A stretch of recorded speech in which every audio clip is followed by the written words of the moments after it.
Kita mau ngobrol tentang drakor, Drama Korea. drama Korea. Suka nggak sih?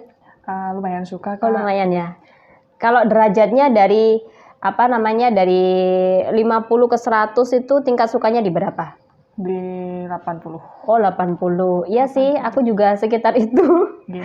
Tapi ada loh pecinta drakor itu sampai 100% gitu. 100% tidak, Kak. Kalau yang paling menyukai dulu tuh di masa-masa kuliah, S1. Oh, S1. Jadi saya suka drakor yang jadul. Tapi jadul pun di situ menurut saya ngena banget ceritanya. Oh gitu. Jadi macam-macam kalau drakor itu ya, genrenya juga macam-macam, tergantung yang disuka. Tapi yang kayaknya nih pasti dialami oleh para penyuka drakor gitu. Kalau sudah nonton lupa waktu. Betul, apalagi kalau series itu ya. Misalkan bener. episode 16 gitu ya. 1 sampai 16 itu biasanya kan penasaran. Aduh, kalau nggak selesai ini gimana ya nanti episode berikutnya, seperti itu. Betul. Akhirnya jadinya lupa waktu. Oke. Coba Kak Novi itu gambarkan selupa apa dengan waktu ketika menonton drakor itu. Sampai pernah nggak sih sehari nggak tidur gara-gara nonton drakor? Enggak. Jadi karena memang saya itu juga hampir banding dengan tidur, cinta saya pada tidur itu hampir sama dengan drakor. Jadi saya tetap meluangkan waktu tidur siang dan juga tepat waktu tidur malam. Cuma bagi saya, Kak, secara ini pribadi nonton drakor itu enak kalau pada waktu malam. Jadi kita nonton drakor sambil lampu yang redup gitu ya. Gitu itu ya. Suasana romantisnya dapat. Oh gitu. Lebih menghayati. Lebih menghayati. Jadi kita seolah-olah kayak tokoh perempuannya di drakor itu gitu ya. Betul, ya. Iya. Oke.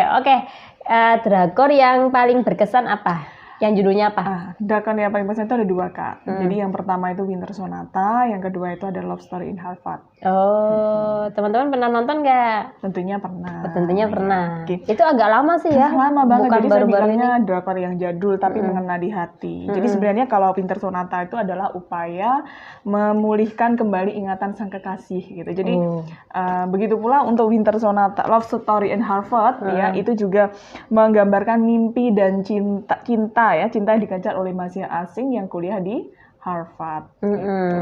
Tapi kalau kakak ini sedikit cerita terkait Winter Sonata itu ketika melihatnya kan waktu S1 dulu ya. Itu kan mengangkat kisah cinta yang sangat haru. Jadi drama Winter Sonata itu sukses membawa penontonnya itu terenyuh pada alur ceritanya, Kak Robi. Winter Sonata ya. Winter Sonata. Jadi di situ kan ada sepasang kekasih bernama Junsang sama Yujin. Kemudian mereka terpisah 10 tahun karena Yunjang itu kemarin itu kecelakaan. Kemudian sama ibunya karena waktu itu kalau nggak salah Junsang itu mengalami kecelakaan yang hebat sehingga membuat lupa ingatan sehingga namanya pun diganti. Setelah itu dia di Amerika sana dia menjadi seorang arsitek hebat, kemudian dia ingin kembali lagi ke Korea Selatan, sehingga pada waktu itu ketika dia sudah kembali ke Korea Selatan kan masih lupa ingatan. Tetapi kekasihnya dulu waktu SMA ya namanya Eugene itu juga sebagai desainer. Dan di situ dia menemukan kok mirip dengan kekasihku yang dulu yang katanya meninggal gitu. Tapi kok ternyata hidup lagi. Ternyata disitulah sifat detektif dari Eugene itu mulai bangkit sehingga dia bekerja di tempat Yuzang itu tadi. Dan akhirnya ketemu ya, Kak ya. Sedih sekali ya. Tapi di akhir itu memang ingatannya kembali tapi sang kekasih kayaknya nggak bisa melihat ya, Kak ya. Buta, itu sedih sekali. Tapi nggak apa-apa meskipun buta masih bertemu dengan kekasihnya. Iya. Kira-kira apa sih yang kayak bikin kesan romantisnya itu melekat banget dari film Winter Sonata itu, dari drakor ya? Drakor tuh memang kesan cowoknya memang dingin, cool gitu ya. Cool dingin, terus pure romantis sih sebenarnya. Cool dingin itu yang bisa membuat romantis. Kemudian di situ biasanya ceweknya tuh ceria. Digambarkan ceria. Kebanyakan drakor itu yang ceweknya itu kalau nggak childish ya ceria ya, full ceria. Sedangkan yang laki-laki itu kebanyakan dingin ya, cool gitu. Kebanyakan seperti itu, Kak. Tapi di Winter Sonata itu yang paling berperan itu yang perempuan, bagaimana membantu mengembalikan ingatan sang kekasihnya itu. Sang kekasih. Memang awalnya nggak tahu kan kalau itu ternyata kekasihnya yang belum meninggal gitu. Betul, Kak. Jalinan proses mengingatkan kembali si laki-laki itu yang kemudian memunculkan adegan-adegan romantis yang kena betul, bagi kita. tentunya. Masih ingat dong berarti? Masih ingat sekali. Kira-kira adegan apa yang paling lekat? Paling lekat tuh ketika naik sepeda di mana itu? Pokoknya kayaknya ada salju-saljunya gitu ya. Ada salju-saljunya itu zaman SMA-nya ya. Iya, bermain salju itu sama naik sepeda itu. Naik sepeda plus sama salju itu ya. Satu rangkaian itu sepertinya ya. Itu yang paling berkesan menurut saya. Ada keinginan dibonceng kayak gitu nggak? Bisa jadi nanti. Oke, yang kedua? Yang kedua tadi Love Story in Harvard. Love Story in Harvard itu yang laki-lakinya itu kan dihukum ya, hukum Harvard, sedangkan perempuannya itu kedokteran. Dokter. Karena suatu ketika itu yang perempuan itu kayak melakukan, kalau di sini tuh kayak apa kan namanya itu? Malpraktik ya? Pertolongan. Malpraktik ya? Kayak melakukan suatu kesalahan dalam bidang medis gitu, sehingga dia dituntut oleh hukum. Sehingga ketika mau dipenjarakan gitu, sang kekasihnya itu bela-belaan untuk melepaskan si dokternya itu tadi, kekasihnya itu. Jadi perjuangannya di situ, tapi kedua-duanya sama-sama perjuangan sih, padanya itu ada pengorbanan. Kalau yang Winter Sonata itu bagaimana seorang kekasih yang bernama Eugene tadi membantu Yusang untuk mengingat kembali ingatannya. Kemudian kalau Love Story in Harvard itu bagaimana seorang kekasihnya itu yang laki-laki itu membantu yang perempuannya itu dari jeratan hukum karena kesalahan dalam melakukan hal medis itu. Seperti itu ya Kak ya. Oke. Kalau Kakak sendiri? Aku sih dua judul itu sebenarnya tahu juga, asing. Aku juga nonton dari awal sampai akhir. Kalau yang mungkin yang aku suka itu kayak misalnya Love Story in Harvard itu yang laki-laki sigap banget gitu ketika dibutuhkan sama si gitu ya. Cewek gitu, ada gitu. Pengennya seperti itu ya Kak ya. Itu nggak munafik gitu Kak ya. Iya, kayaknya itu cerminan mimpi-mimpi para penonton ya. Laki-laki itu selalu ada. Iya betul.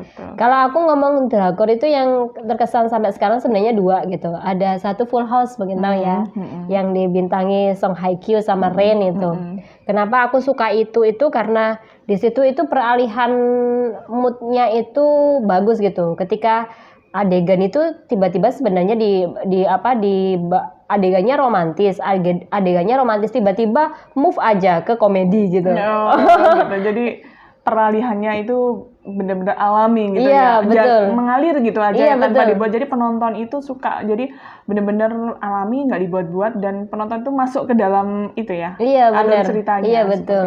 Atau ketika adegan sedih tiba-tiba aja endingnya malah ketawa gitu. Ya. Itu. Yang kedua yang saya suka itu Jewel in the Palace. Pernah lihat nggak? Janggem. Oh iya, Janggem itu luar biasa, betul. Apa yang Kakak suka dari Janggem? Karena Janggem itu adalah seorang tabib perempuan yang benar-benar dedikasi, pinter ya, cantik, pinter. Terus kemudian waktu itu dia juga disukai oleh seorang kaisar ya. Tapi kalau nggak salah dia memilih seorang prajurit kalau nggak salah. Iya, jenderal. Iya. Janggem itu memang aku suka ya Kak, dari tabibnya tuh bagus ya.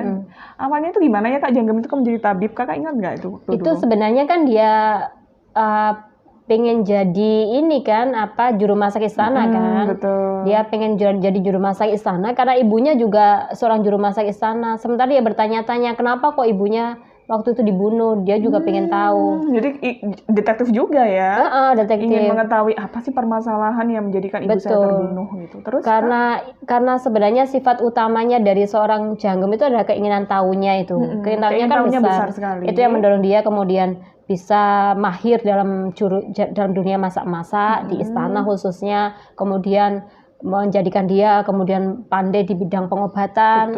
Sampai ternyata kan dari bagusnya di situ itu ternyata hal yang sederhana, urusan dapur itu loh, itu menjadi istilahnya jalan politik untuk meraih kekuasaan. Nah, sampai endingnya tuh kalau nggak salah Janggem tuh jadi ratu kok. Bukan. Enggak ya? Enggak. Tetap menjadi tabib. Kayak endingnya itu sebenarnya Janggem itu kan berdasarkan kisah nyata ya katanya, bahwa dari kisah nyata. Bahwa Janggem itu adalah dokter pertama perempuan di Korea Selatan gitu. Nah, waktu itu dia dinobatkan jadi dokter kan. Kemudian endingnya itu juga dia mau dinobatkan itu karena itu sempat dicabut kan karena satu insiden tertentu di istana itu. Kemudian mau dikembalikan, tapi Janggem memilih menolak karena dia ingin real membantu ke masyarakat, terjun ke masyarakat, tidak mengabdikan diri di pemerintahan gitu. Karena menurut dia dharma baktinya adalah bagaimana dia bermanfaat untuk masyarakatnya gitu. Akhirnya dia kembalilah ke masyarakat gitu. Tapi yang saya terkesan sama film atau drama Korea Janggem itu, dia kan berlatar belakang kerajaan ya. Saya belum menemukan drakor yang berlatar belakang kerajaan yang nuansanya itu benar-benar dibikin tempo dulu. Kesannya kayak di Jewel in the Palace atau di Janggem itu kesannya itu tempo dulunya dapat. Bagaimana interaksi antar laki-laki perempuan gitu. Ketika menyatakan perasaan itu tiba-tiba membacakan puisi doang gitu. Oh, jenderalnya waktu itu ya? Iya benar, tidak pakai dipeluk-peluk gitu Kak. Oh iya benar-benar. Jadi kalau masa dulu itu ada tata kramanya gitu ya. Iya. Jadi di situ tuh kalau misalnya waktu itu jenderal itu mengungkapkan cintanya pada Janggem, cukup membacakan puisi kepada Janggem. Iya gitu benar. Terus Janggem itu kan cantik, terus pipinya agak tembem gitu ya dulu itu. Tetapi orangnya memang sopan santun ya Kak ya. Iya betul. Kalem gitu, kalem, sopan santun, terus pinter memang, cerdas. Iya. Justru karena itu lumayan seriesnya lumayan banyak sekitar 52. Iya, tapi harus itu betah memang itu. itu memang pada waktu itu lagi ini ya. Kalau nggak salah Janggem itu film drakor yang masih kita masih S1 atau gimana ya? S1 kayaknya Kak itu. Ini juga cukup lama ya. Lama sekali itu hampir Janggem itu 11-12 dengan yang itu tadi yang saya sebutkan tadi Kak. Betul, iya. Jadi menurut saya ya Kak ya, drakor yang lama itu ternyata lebih berkesan daripada yang sekarang-sekarang itu ya. Kalau dulu juga ada Endless Love iya, gitu betul. ya. Tapi yang sekarang juga nggak kalah menarik juga. Iya, saya rasa kalau film drama Korea itu mungkin nggak tahu ya ada apa yang menjadikan itu kayak menarik gitu mereka ya. itu bener-bener riset gitu kalau mau bikin drama gitu. Mungkin itu yang bikin menarik. Iya. Tentunya masing-masing juga punya ya drakor yang disukai atau yang bikin kesan itu, dan bolehlah komentar kalau misalnya drakor apa sih yang disukai gitu. Betul, di kolom bawah. Di kolom komentar, betul. Atau nanti pengen kita review. Kalau kita nanti yang review kita lihat dulu gitu ya. Nggak di review, nanti jangan-jangan malah penontonnya lebih baik dalam reviewnya kan? Iya betul, nggak apalah sharing-sharing gitu kan. Oke. Kita sharing bersama. Iya, siap. Cukup sekian aja ya, nggak lama-lama. Kapan-kapan nanti kita ngobrol lain dengan tema yang lain. Terima kasih. Wassalamualaikum warahmatullahi wabarakatuh. Bye.